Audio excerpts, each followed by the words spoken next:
Yo, what's going on guys, Arekkz here, welcome back to another Destiny 2 video. And in today's video we are once again speaking about some of the information that has surfaced from IGN's month-long coverage of Destiny 2. Yesterday we spoke about the farm, the new social space, and had an in-depth look at the actual space itself, some of the vendors.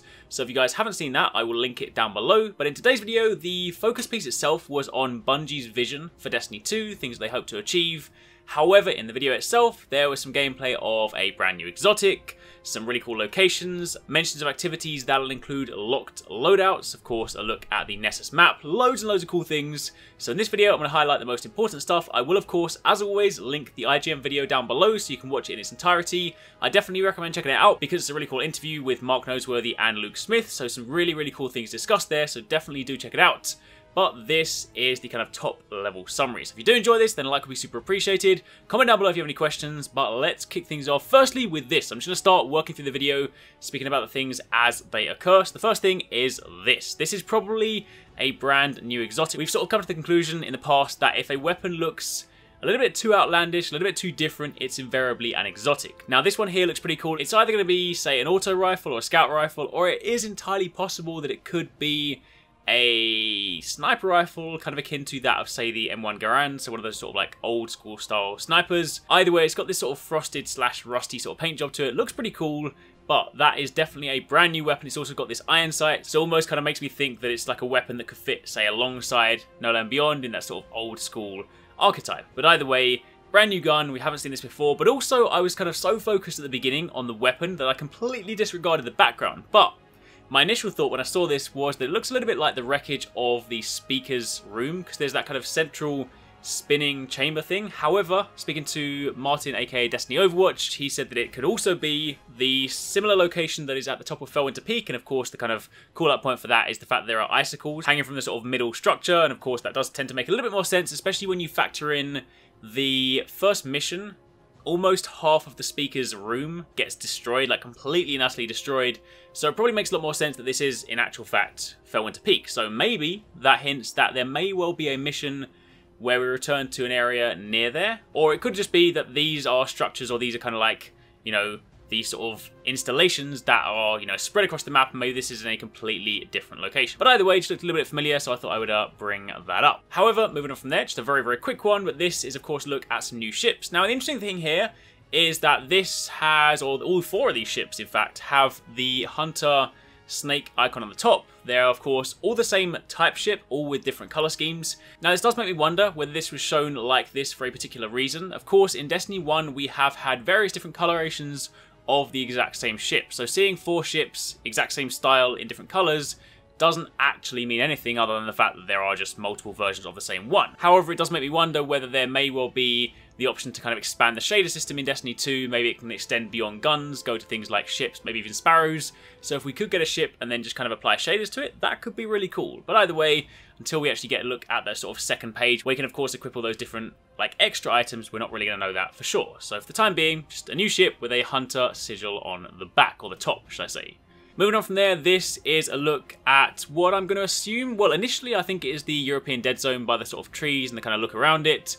However, as we go a little bit deeper, we get to this rather sort of mystical, magical looking, almost demonic kind of crystal. Now, this looks, of course, as you can see in the background, like we're getting a lot closer to the Traveler's Shard. So whether this is directly connected to it, or whether this is, say, linked to one of the new public event style things. I've spoken in the past about flashpoints, which are these weekly events where people kind of group up at a set designated location, take part in an activity for rewards and whatnot. So it's entirely possible that, say, crystals like this mark those locations, or it could instead be tied to the story. There was, of course, mentioned that the Traveler's Shard was potentially polluting the area around it. So this does look remarkably like a sort of polluted forest area. So I think it's probably going to be tied more so to the story, but either way, that is a very cool location, something we haven't really sort of seen before, and I definitely can't wait to explore that. Now, jumping over from there, this is rather interesting. This is a look at the map for Nessus. Now, we've of course seen the new world map before, but this is a new location. We're going to look at a slightly kind of populated map with a few different icons on. As a reminder, the sword icon represents adventures, which are the sort of additional kind of side quest sort of missions. They have narrative to them, they have stories to them. They're typically about 10 to 15 minutes long. they'll have you do different kind of gameplay things each time. Some of them are more sort of, dungeon focused. Other ones are more, out in the open kind of horde focused. But either way, they are side missions, but missions that do still carry a narrative and things you can do. We, of course, have the public event icons.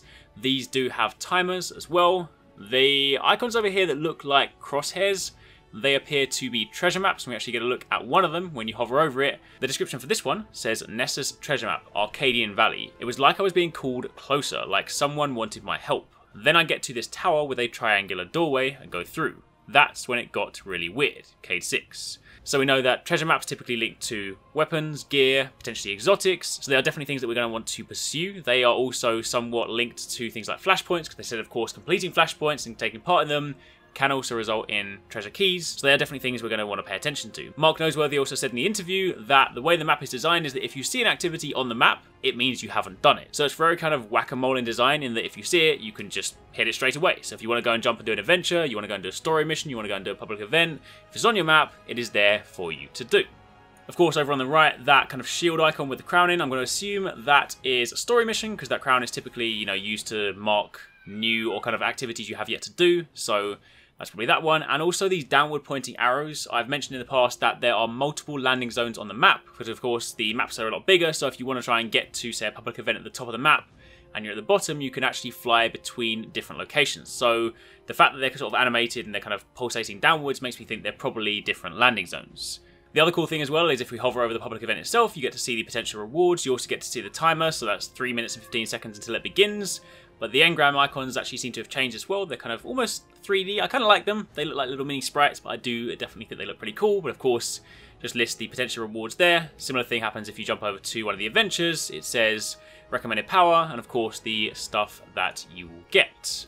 Moving on from there, we also got a look at some more Sentinel gameplay. Only very brief, because of course they've actually got a dedicated section on the Sentinel that's dropping next week, so I imagine we'll get some more gameplay, hopefully a look at the skill tree when that happens. But regardless, Sentinel gameplay is always cool. However, this also links nicely into something else that I noticed, and that is that the UI seems to reflect, or does reflect, should I say, the element of your subclass. You'll notice here that the Striker has a series of purple icons for their super. Of course, if you jump over to the Gunslinger scene, you have orange icons. Striker scene has blue, so that's a kind of surefire way to know exactly what element you have equipped. And speaking of that, there's actually a segment over here where we get a look at we don't actually get to see it in action, so we don't get to see the super being used, but this is of course the perspective of a Warlock using the Void subclass. So we know for sure, we already knew it's kind of coming back anyway, but of course that is a chance to see it, albeit in passing.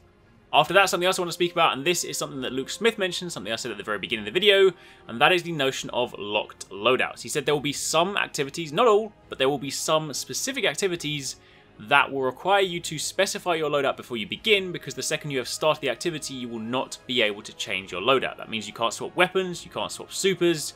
What you go in with will have to be what you effectively complete the activity with. So for those of you guys that, like swap weapons on the fly, of course that's something you can still do for the majority of the game, but there will be, I'm going to assume this is sort of, one of those kind of difficulty curve things. Maybe it'll even be like a modifier on, say, Nightfalls or something, which could be pretty cool. But either way, there will be some loadout locked activities, which is also pretty cool, because if you were to, say, apply that to something like the Crucible, then if they're trying to go down a slightly more competitive format, trying to sort of go down this like balanced, almost, esports format with their kind of 4v4, then locked loadouts and the potential for pre-made loadouts is possibly even there. But that's me going a little bit too far-fetched, but either way, that is something else to look forward to. So some activities you'll need to really think before you go in. You might want to think, all right, I'm going to need that sniper for, say, the first half, but I wish I really had a rocket launcher for the latter half. So you might just think, all right, maybe I'll kind of ignore the sniper rifle and just run with the rocket launcher the whole thing. Something like that. You definitely have to plan for it, but locked loadouts will definitely provide a cool kind of twist on some of the gameplay.